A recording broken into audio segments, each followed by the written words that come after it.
Hi, welcome to Squared. I'm Sean Davis, and with me is our guest, Ken Moss. Nice to have you here. Thank you for having me. So, tell us a little about yourself. Like, I worked two jobs for a while. I was getting pretty sick and tired of it, and I had always wanted to do film growing up, so I decided to quit both jobs and come back to school. all right, so you came to Eastern Florida State College? Yep. And that's where you studied film? Yeah, currently that's where I'm studying Is film. there anybody there in particular that you would say was a good professor to study from? Robert Gilbert and Cedric Houston. Good, They good. are my mentors, and I'm- I love I'm- them. I'm glad to hear that because I like to make sure that anybody who's interested can follow your path. Yeah. So, what got you into film? You said you always wanted to do it. As a kid, I used to ruin VHS tapes by watching a movie over and over, rewinding it over and over again. And then I think where I really decided this is what I wanted to do, 1995, I was lost in a Publix. I snuck away from my grandparents, and I found a copy of the behind the scenes making of Mighty Morphin Power Rangers. It was a book, and I just sat there and read it until some stranger grabbed me saying that they found the kid. So, Mighty Morphin Power Rangers got you into a book about The Mighty Morphin behind the Power scenes, Rangers. just a picture of all the green screens and cameras and Yeah. all the people on set working, pulling on wires. I just wanted to be there and do it. So, would you say that you want to make anything like that at some point? Mighty Morphin Power Rangers? Yeah, well, like a like a like a Like a- actionly kind of Yeah, like a. special effects kind of show. I mean, movie. that's the goal. I mean, that's the lifelong dream. That's the end run. I mean, right now I'm having fun with student films, but before I die, I would like to be on a large set directing or writing. Yeah. All right. Well, what we've got right now is a clip of some work that you've done previously with that student film kind of called The Plumber. We're going to go to that right now. I just went and saw Inferno. I love Tom Hanks. He's probably my favorite actor. Actually, I think Da Vinci Code is probably my favorite movie. What's yours? I don't know. I'll be right back. I've got to go get something out of the kitchen.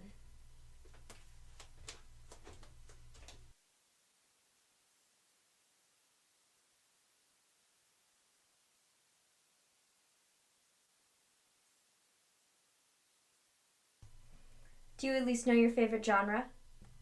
Genre of what? Movie genres. My favorites are the ones with a twist ending.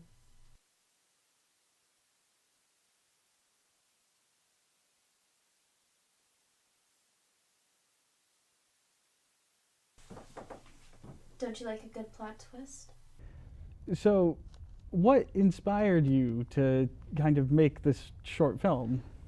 This one was all of the Digital Media Bobcats 24-hour film challenge. I had seen some people do it from last fall, last semester, and I really wanted to do it, and I was just waiting for one. And I was sitting at my house, and my good friend Jerome Cockrell, he messaged me, and he's like, "So are you doing this challenge?" I'm like, "Well, what challenge are you talking about?" And I looked into it, and I got to writing really quick. My wife got off work. We got to filming, wrapped it up in the morning, and then edited and posted it. It's very funny. Was there anything in particular that you were inspired by when you were trying to direct it? Any films that really kind of led into it? Porn, Well, porn. I wanted to do the mislead, and then go right into the old switcheroo at the end. it came out very good. Thank you. So you've also done this film here, A Good Man Is Hard to Kill. Tell us a little about that. That was my first attempt at a narrative short, and my friend Marcus Baker, I had the idea, I wrote up the script, and I asked him, hey, I need someone to be in this and to help me film behind the scenes, since it was only going to be the two of us on and behind camera. And he was all up for it. He's been through this same program, the digital media program. He helped fund the Bobcats, and he was super excited. So he jumped on board. You know, he took direction really well. He helped steer me in some directions, and we've been working together ever since. Fantastic. I think we've got some footage of that we're going to take a look at here. Vincent, are you with me? Damn, he got the bum's rush on me. He had me more attached to this chair than I was to my ex-wife. How the hell was I gonna get out of this? He's enjoying this, like a boy with a magnifying glass in an anthill. You need to slow on the drink. Gluttony is a mortal sin. Kidnapping, sodomy, and murder aren't. Not when it is the will of God. They were children! They were born in depravity and sin, covered in filth and soot. They could not be saved. They could only be extinguished.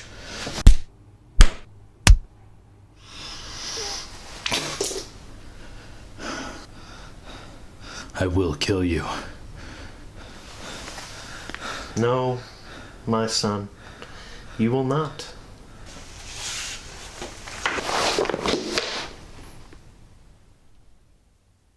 We were talking about A Good Man is Hard to Kill. Obviously a much more serious kind of film noir style. What inspired you to do that? I've always loved the detective mystery genre. I love old classic movies, and with noir, they didn't have the biggest budgets compared to other Hollywood blockbusters back then, so they had to really figure out how they're going to do things and work in their shots, and I want to give it a try. So what were some of the challenges that you ran into trying to emulate that style? The fact that there were only two of us working the camera. If I was on screen, Marcus was working the camera. If he was on screen, I was working the camera. We didn't have a lot of movements, not a lot to work with, but I've gotten a little crew together, and I'm really excited to do things in the future with them.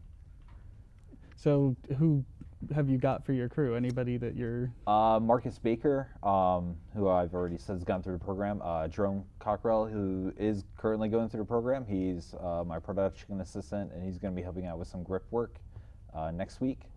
Laura Kay, who is my talent in my upcoming movie. She's fantastic. And I always have my wife to be a free production assistant 24 hours a day whenever I need her to do it. It's good that she's supportive of what you're doing. Yep. Yeah. What inspired you to choose the name Redtide Films?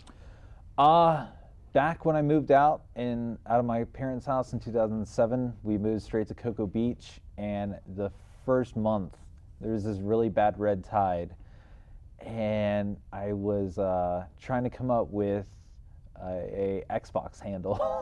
I was trying to come up with a new handle, and I couldn't think of anything, and anything I tried to type in apparently was too offensive, and the Xbox would just block it.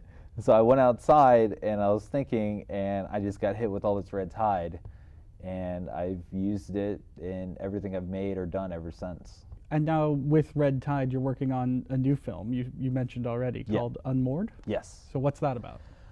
It's a tale of a pirate who gets lost at sea and is trying to make his way home. Okay. So we've got some behind the scenes footage that we're going to show. If you could fill in some of the blanks here for us. Okay, yeah. That's us filming in Titusville.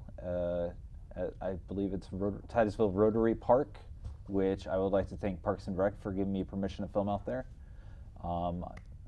We're here at Ulame Wildlife Sanctuary in Merritt Island. That's Marcus in the water behind the camera and me tugging on him to move the canoe to get the shot. Jerome right there, my good buddy. He pretty much held down the boat as we were filming so we wouldn't drift off too far. Marcus in the boat right there, getting a nice, beautiful close-up of this gorgeous face of mine. Us back at Ulame again, and right there in the background is my wife's cousin, who's another Laura. She worked on special effects makeup for us this time around. And right after a pretty gruesome scene, we're just taking a break from all the mayhem and nonsense right there. All right. So you're still filming. You're in production. Yep. Still filming. We took a weekend off. We just had busy schedules in our own lives. We've already filmed 2 weeks. We're getting back into it next week, and it's going to be cold with what we're doing next. We're actually going to be working with something I've never done before. I've always wanted to, but we're going to be doing miniature builds. Oh. So that might add on to it, but I think if we do it correctly, it'll look pretty cool for the shots I want to get. Okay. We've got the trailer here.